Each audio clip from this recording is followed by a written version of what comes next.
We're always told to treasure our memories. They're what make us who we are, right? But what if I told you that the very act of remembering could be a spiritual trap? Today, we're diving into a really provocative idea, the spiritual danger of memory. So let's just start with this question right here. Is your memory actually helping you, or is it harming you? I mean, we're taught to hold on to our memories, but what if that same faculty we rely on so much is also a hidden battlefield for our own inner peace? All right, let's get into it. Section 1, Memory's Hidden Dangers. The source material we're looking at today makes a pretty bold claim.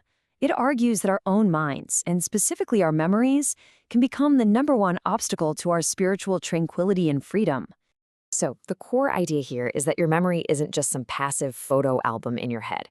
It's an active gateway. And it's a gateway that can let some pretty significant spiritual and moral harm right into your life. Let's break down exactly how that's supposed to happen. First up, we're going to talk about the harm that comes from what the text calls natural thoughts. We're talking about the everyday thinking and remembering that all of us do all the time without even thinking about it. And the source has a specific name for these, natural apprehensions. Now that sounds fancy, but it's really simple. It's just everything our memory holds on to from our 5 senses. The sights, the sounds, the conversations, all the experiences that make up our daily lives.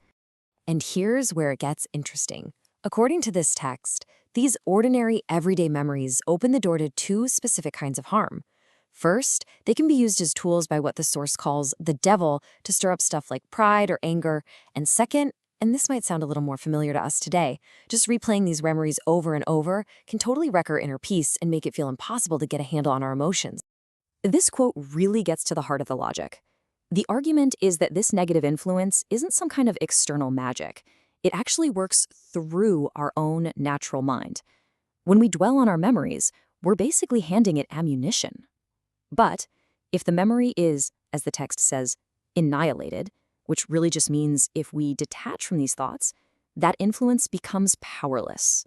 Okay, now this is where the argument gets really counterintuitive, because the danger isn't just in our normal everyday memories. It also, surprisingly, lies in the peril of visions and other big spiritual experiences. The text calls these supernatural apprehensions. So think of things like visions, these profound spiritual feelings, or what feels like a direct message from God. These are the powerful, peak experiences that people might cherish the most. But the source warns that even these can become a serious trap when we hold on to them in our memory. So you're probably asking, how could a vision be dangerous? Well, here are 5 big reasons from the text. Clinging to memories of these experiences can lead to vanity, right? It can make you think you're special. It can also open you up to deception, where maybe you're wrong about where the experience even came from. And paradoxically, it can actually get in the way of a true union with God, because you end up focusing on the memory of the experience instead of having faith in what you can't see.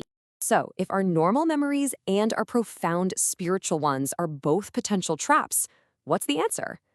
Well, this brings us to the solution the text offers, and it's a pretty radical path called a blessed forgetting.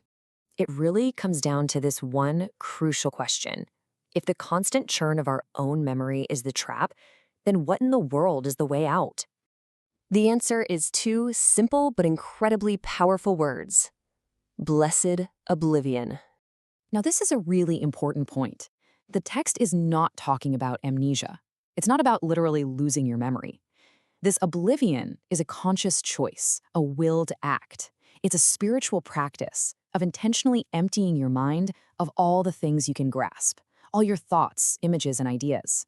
You could almost think of it like a form of mindfulness, where you just let thoughts go without clinging to them. And you do it all to make space for what is beyond our comprehension, which the text identifies as God. So what happens when someone actually tries this blessed forgetting? What are the results? Let's take a look at the benefits of cultivating what the source calls an empty mind. I mean, look at this contrast. It's pretty stark, isn't it? On one side, you've got the soul that's all cluttered up by memory, which leads to agitation and pride. But on the other side, the liberated soul, the one who has practiced this detachment, finds tranquility, peace, and this incredible new clarity to receive divine guidance. And here, pulled straight from the source text, we can see these benefits boiled down into 3 clear results. First, you get peace, real peace of soul. Second, you're freed from temptation because there's just nothing for it to grab onto anymore.